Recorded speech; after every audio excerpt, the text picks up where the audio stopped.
Our enemies forsook mercy long ago. Oblivion is all that awaits them now.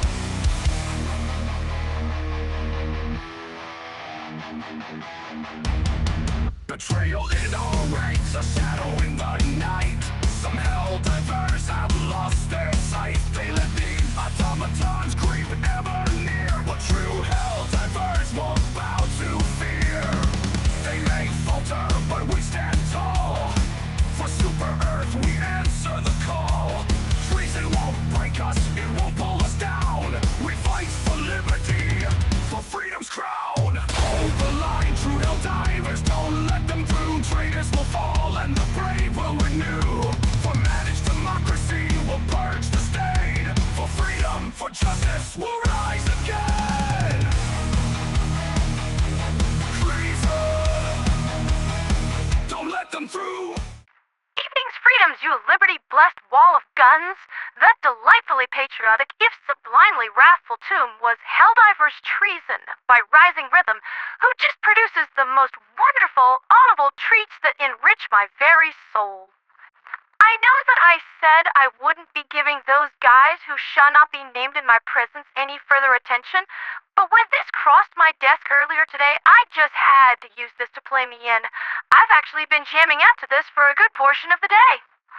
As for those guys, my comment is pinned to the top of Rising Rhythm's video, and I stand by it. There is a price to be paid for disloyalty to Super Earth. The bill has come due. You should know full well what we're capable of when it comes to dealing with our enemies. You know what we're going to do to you when we get our hands free. My thinly veiled implication towards Super Earth's wayward children aside, the news.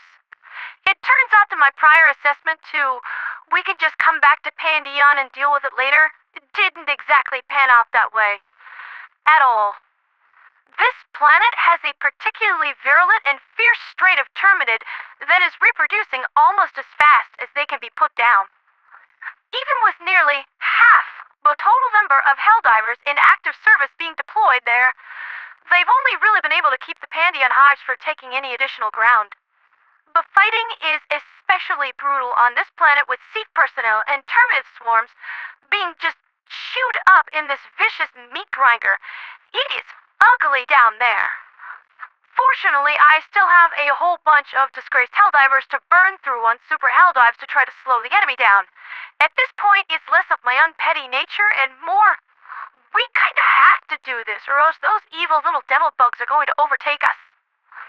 To add further bad news to my evening report, we're still detecting those fluctuations within the density of the gloom, which is to say that either tonight or at some point tomorrow, we're going to be dealing with another massive sporefall event that we just might not be able to deal with.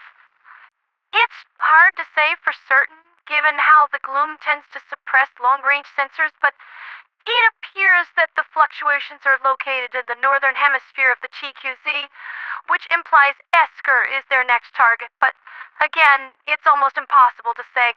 I'm going to be real with you. Given how little we actually know about the gloom, save for the fact that death is in there, I'm practically guessing at this point. Helldivers, the major order is under great threat. I have never seen the Super Earth Armed Forces have this much trouble containing an outbreak. We might not be able to win this one. But every blow you strike upon our great enemy is a step toward a day in the future where we will be able to win back the territory unjustly taken from us. Please, just do what you can. Do everything you can. You've done the impossible before. I've seen it. Just know that I believe in you, and I always will. And if that's not enough, I have heard that President Pulistat is on his way back to work to take a direct hand in fixing the woes with our arsenal. He has served as a Helldiver himself and knows what we're up against out there. He knows what we need and is going to do everything he can to make sure we get it. Improvements are coming. Help is on the way. You just need to hold out a little bit longer. To give you some further encouragement, I wanted to include a mention of an elite team of Helldivers known as the Rangers, men of the West, led into battle by good friend of the show, Strider of Valor. A record of their exploits is linked in the description below, and from the moment their pods leave the ship, the SDS Ranger of Family Values, they strike upon the complacent automatons of Aesir path like the wrath of God. Hey, according to what I know of historical record, the Covenant implied that God just wouldn't flood the world a second time. Those pages don't mention anything about restricting Helldivers from spiting the wicked and the soulless. Automatons just so happen to be both. I have to admit, I was concerned when I saw that they were dropping right into the middle of an automaton fortress. I wouldn't even send my own disgraced Helldivers into a drop zone like that, and I don't even like those cheaters. But the pods of the Rangers slammed through automaton fabricators, and before the bots could even figure out what was going on or who was attacking them, the super destroyers were already sending artillery rounds on target.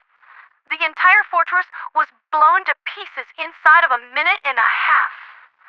Now that's the kind of results we need if we want to win this war. I hope the rest of you were taking notes. I have noticed that Strider himself particularly favors the spear. I still personally prefer the old standard recoilless rifle, but the guidance system for this weapon is just top-notch, extremely high quality ever since the Ministry of Science hammered the kinks out. I had heard the rumors before and never really opted to use it. But the first time I did after the targeting system was fixed, it hit its target perfectly. I might also want to add that I was holding the spear backwards the first time I attempted its use, and it still struck home. Still blunt, you know? Rockets, right? How do they work?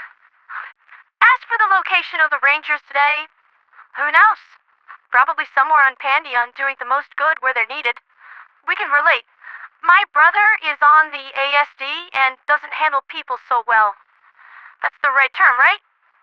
Okay, just want to be sure. Anyway, he's expressed some anxiety about others recruiting him into dives that he doesn't really know. My fans in particular, although I know you all and I know that you're very nice people. So we've made an agreement between us that our shared account and computer stays anonymous, and we stick to responding to SOS beacons and quick play. Some among you out there might have dropped in beside us and never realized that one of us was there. I honestly like this kind of approach too. Any good radio hostess requires a certain aura of mystery about her, does she not? The divers of the Bringer of Mercy might randomly drop in to help you out of a tight spot and secure another victory for Super Earth. But before you know who we are, or what we did, we're already gone. Off to help another with their own operation, to help where we are needed the most. That and this method lets me drop in and out of missions and nap whenever I so please. Feline affinity, remember? You can't put this kitty on a leash. That's been Liberty's latest with me, Ponderatheradioangel. Tomorrow continues our counteroffensive against the vile, detestable Terminid swarm, and take it 1,000 years, we will bring this race to heel. As someone said so well in the GWW today, victory is not the goal. The goal is to inspire those between us and victory. Never has my job been phrased so eloquently. For liberty, for freedom, for democracy, and for Super Earth.